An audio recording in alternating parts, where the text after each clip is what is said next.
ইয়া রাসূলুল্লাহ, আমি অপরাধ করেছি, শেষবারের মতো বলছি আমাকে শাস্তি দেন।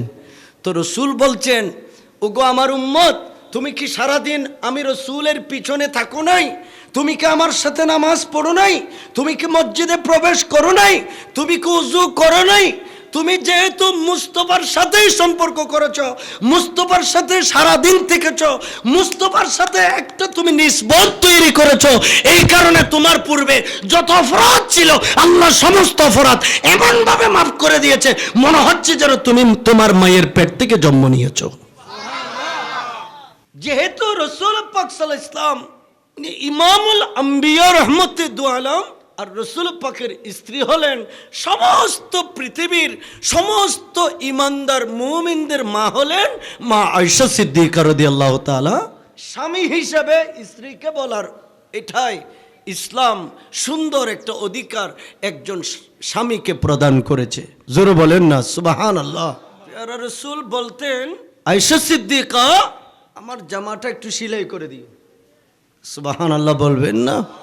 যিনি বিবি হওয়ার সৌভাগ্য অর্জন করেছে, ওনাকে কিন্তু স্বামীর কদমে স্বামীর যাবতীয় কার্যক্রম ওগুলিকে স্ত্রী হিসেবে ওনাকে কিন্তু পালন করতে হবে, ঠিক কিনা বলেন না? স্বামী অতর্কিতভাবে নিজের স্ত্রীর উপর জুলুম করার অধিকারও ইসলাম কাউকে দেয় নাই। স্ত্রীও অতর্কিতভাবে স্বামীর উপর হামলা করার, স্বামীর উপর জুলুম করার অধিকার এটা দেই নাই, এটা দেই নাই। হুন্না লিবাসুল লাকুম ওয়া আনতুম লিবাসুল লাহুন্না।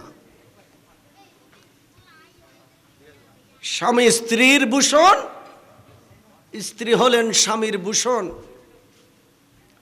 স্বামীর সৌন্দর্য স্ত্রী, স্ত্রীর সৌন্দর্য স্বামী, স্ত্রীর সৌন্দর্য একজন অপরজনের একেবারে ওতপ্রোতভাবে একজন অপরজনের সাথে জড়িত সুন্দর একটা চমৎকার সম্পর্ক দুইজনের মাঝে তৈরি হয়েছে, আর এই সম্পর্কটা করার জন্য হুকুম দিয়েছেন লা মাকানের খোদা। জোরে বলেন না সুবহানাল্লাহ। তো সুন্দর সিস্টেম এটা ইসলাম ধর্ম ছাড়া আর কোন ধর্মের মধ্যে। মা আয়েশা সিদ্দিকা রাদিয়াল্লাহু তাআলা আনহা আল্লাহর হাবিব তাবলীগের কাজ, দ্বীনের দাওয়াতি কাজ এগুলি করে আসার আগে প্যারা রাসূল সরকারে কায়নাত বাহির থেকে আসার আগে মা আয়েশা সিদ্দিকা কাপড় চোপড়গুলি দিয়ে মদিনার মাথায় শুকাতে দিলেন। সুবহানাল্লাহ বলবেন না? মদিনার মাঠে এখন আর সেটা মসজিদে নববী শরীফ হয়েছে, কিন্তু মসজিদে নববী শরীফ তো আমার নবীর আমলে এত বড় ছিল না। এটা সব জায়গা আমার পেয়ারা নবী মুস্তাফার এক একজন বিবির নামে বরাদ্দ ছিল। এগুলি আল্লাহর হাবিব নিজের ছেলে মেয়েকে না দিয়া আল্লাহর ঘরের জন্য ওয়াকফ করে দিয়েছে। আরো জোরে বলেন না সুবহানাল্লাহ। উনি মদিনার মাঠে শুকাতে দিলেন। শুকাতে দেওয়ার পরে উনি আশ্চর্য একটা করিশ্মা দেখলেন। মা আয়েশা সিদ্দিকা মুষলধারে বর্ষাকালের মতো আসমান থেকে বৃষ্টি ঝরছে, এত প্রখর রোদ, সূর্য এমন ভাবে তাপ দিচ্ছে, একদিকে সূর্যের আলো আর একদিকে মদিনার মধ্যে কি হচ্ছে, অজস্র বৃষ্টি হচ্ছে।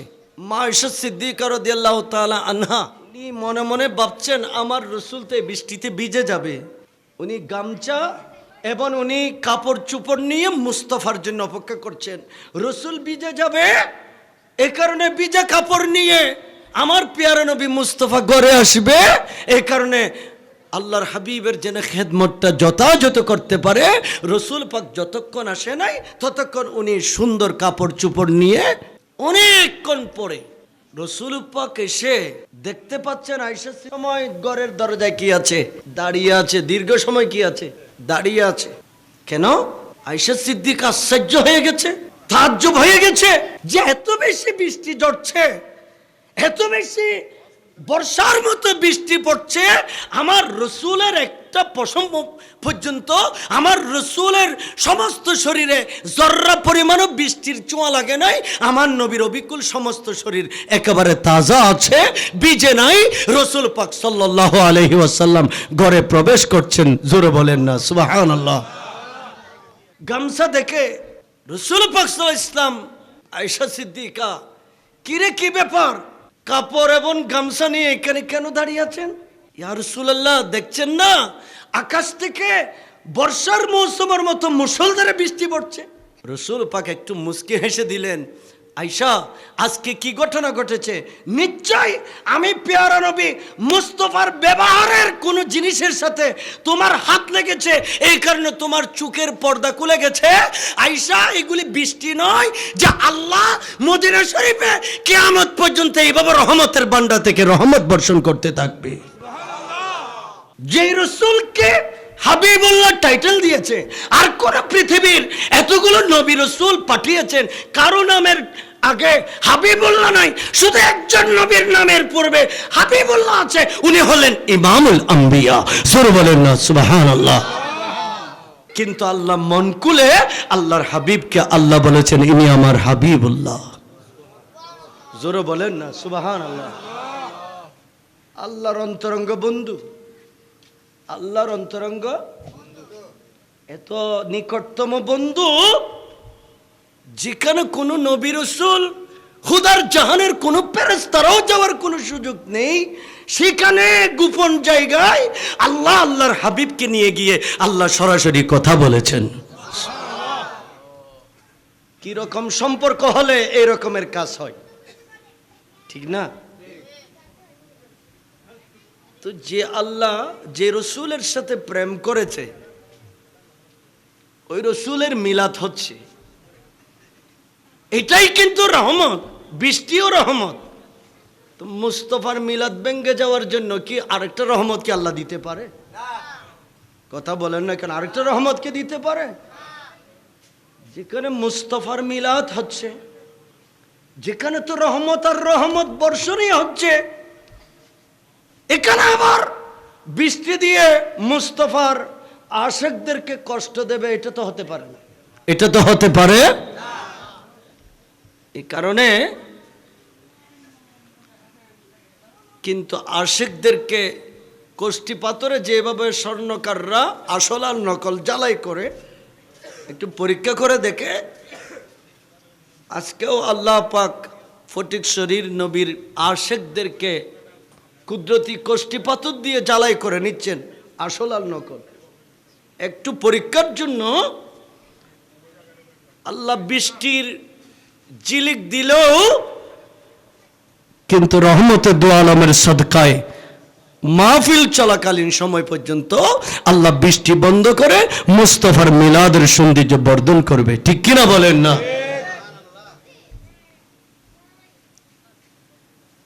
আমাদের পরীক্ষার জন্য যদিও বা বৃষ্টি হয়,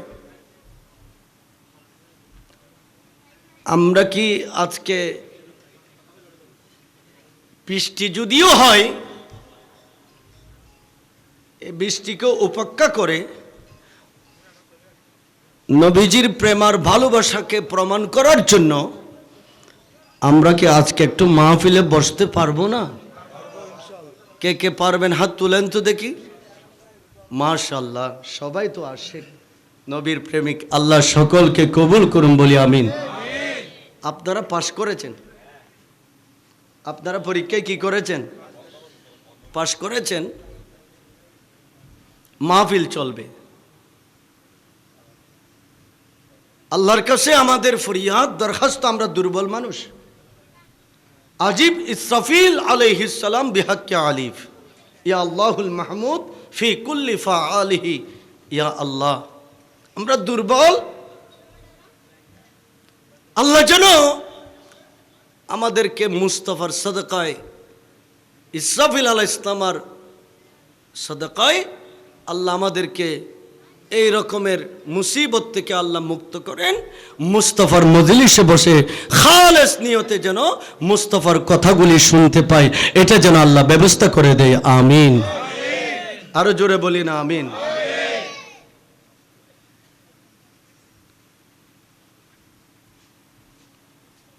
তো আজকে কষ্ট করে যেহেতু এসেছেন, বৃহস্পতিবার এই সময়টা,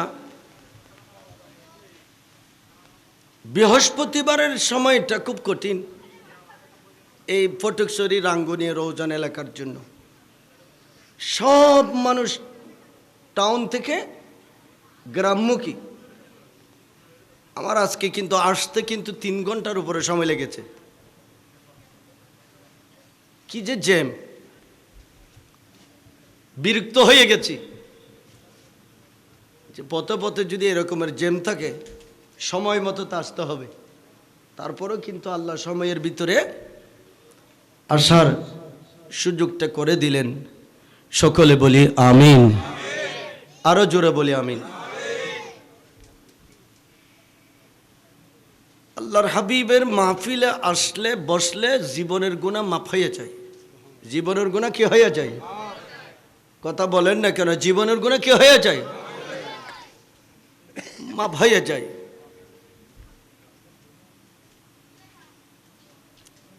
একজন লোক এসে আল্লাহ রসুলকে বলেছেন, আমি অপরাধ করেছি। অপরাধ এটা একটা দোষ, এটা একটা কি? আমি অপরাধ করেছি, এই অপরাধের শাস্তি দিন। আল্লাহর রসুলকে বারবার বলতেছে আমি অপরাধ করেছি, অপরাধের কি করেন? আপনি আমাকে শাস্তি দিন। দুনিয়াতে আমাকে অপরাধের শাস্তি দিয়ে দেন, তারপরে যেন সে শাস্তিটা কবরের ভিতরে না হয়। এমন ভাবে সে কবরের আযাবকে ভয় করে, কবরের আযাবকে এইভাবে সে ভয় করে। উনি বলছেন আমি অপরাধ করেছি, আল্লাহর রসুলকে বলছেন আমার অপরাধের কি দেন, শাস্তি দেন। ইমাম গজ্জালি রহমতুল্লাহ আলাই হাদিসে পাকটা রেফারেন্স হিসেবে ওনার কিতাবের মধ্যে নোট করছেন। রসুল তাকে কিছুই বলে না, এইভাবে সে বারবার বলতে আছে। নামাজের ওয়াক্ত যখন হলো, আজান হয়েছে, আমার রসুল মসজিদে নামাজ পড়ার জন্য ঢুকে গেলেন। ওই যিনি অপরাধী সেও রসুলের পিছনে পিছনে উজু কালাম করে নামাজে ঢুকে গেছে। আল্লাহ রসুলের পিছনে দাঁড়িয়ে নামাজ পড়েছে। রসুলের সাথে সে ওই দিন পুরাটা দিন থেকেছে। সে যখন আল্লাহ রসুলের দরবার থেকে চলে যাচ্ছেন, ইয়া রাসূলুল্লাহ আমি অপরাধ করেছি, শেষবারের মতো বলছি আমাকে শাস্তি দেন। তো রসুল বলছেন, ওগো আমার উম্মত, তুমি কি সারাদিন আমি রসুলের পিছনে থাকো নাই? তুমি কি আমার সাথে নামাজ পড়ো নাই? তুমি কি মসজিদে প্রবেশ করো নাই?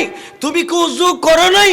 তুমি যেহেতু মুস্তফার সাথেই সম্পর্ক করেছ, মুস্তফার সাথে সারাদিন থেকেছ, মুস্তফার সাথে একটা তুমি নিসবত তৈরি করেছ, এই কারণে তোমার পূর্বে যত অপরাধ ছিল আল্লাহ সমস্ত অপরাধ এমন ভাবে মাফ করে দিয়েছে, মনে হচ্ছে যেন তুমি তোমার মায়ের পেট থেকে জন্ম নিয়েছো।